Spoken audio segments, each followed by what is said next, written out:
Hello everyone, welcome back to my YouTube channel. তো আজ হচ্ছে শুভ কোজাগরী লক্ষ্মী পূজা। তো আমার ব্লগটা ছাড়তে অল্প লেট হয়েছে, কেন কি মানে খুব বিজি আছিলাম আমি, প্লাস আমার কলেজের এক্সামও শুরু হয়ে গেছে, তো আর এডিট করার টাইম পাচ্ছিলাম না। তো লক্ষ্মী পূজার দিনই অল্প ওয়েদারটা অল্প ঠান্ডা ছিল, অ্যান্ড তারপরে ঘরের সবাই মিলে আমরা আয়োজন করতে শুরু করে দিলাম। এদিকে মা, দিদি সবাই মিলে লাড়ু উকড়া বানাচ্ছে। আমি অল্প পড়ছিলাম, কেন কি আমার এক্সাম, তাই আবার মিডিলে এসে ভিডিও করছিলাম। তো এটা লাড়ুর জন্য প্রিপারেশন হচ্ছে। তো লক্ষ্মী পূজার দিন আর কি ইম্পর্ট্যান্ট তো লাড়ু মোয়া। লক্ষ্মী পূজার সময় আমার সবচেয়ে বেশি ভালো লাগে যে জিনিসটা, ওটা হচ্ছে গিয়ে নাড়ু। আর খুব ভালোবাসি নাড়ু খেতে। তো এদিকে দিদি আবার পুরীর বেলছে, কেন কি আমাদের পুরোহিত জলদি এসে পড়বে, এবার 6টার টাইম দিয়েছে। তো এর জন্য আমরা খুব জলদি করছি, যাতে আমরা ঠিকভাবে সুন্দরভাবে ঠাকুরকে ভোগটা দিতে পারি।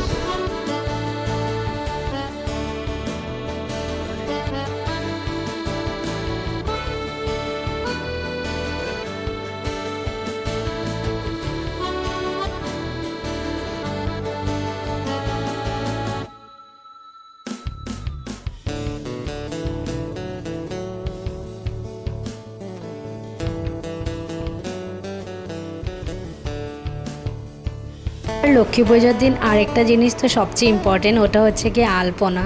তো টাইলসের ঘরে না যতই আলপনা দিয়ে ঠিক ফুটে না, তো এর জন্য দিদি এবার খুব বড় করে অল্প খড়ি মাটি দিয়ে আলপনাটা দিয়েছে, যাতে অল্প বোঝা যায়। অ্যান্ড আমার সবচেয়ে বহুত ভালো লাগে কি আলপনাটা খুব নতুন ডিজাইনে যখন দেয়, যখন দেখি সবার ঘরে, আমার খুব ভালো লাগে।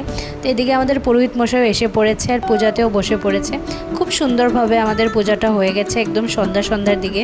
তারপরে আমরা অনেক সময় পূজা করার পরে আমরা অঞ্জলি নিয়েছি। অঞ্জলি জলদি হয়ে গেছে, 8টার মান অঞ্জলি হয়ে গেছে। অঞ্জলি হওয়ার পরে আরও কিছু পূজা করেছে ঠাকুরমশাই।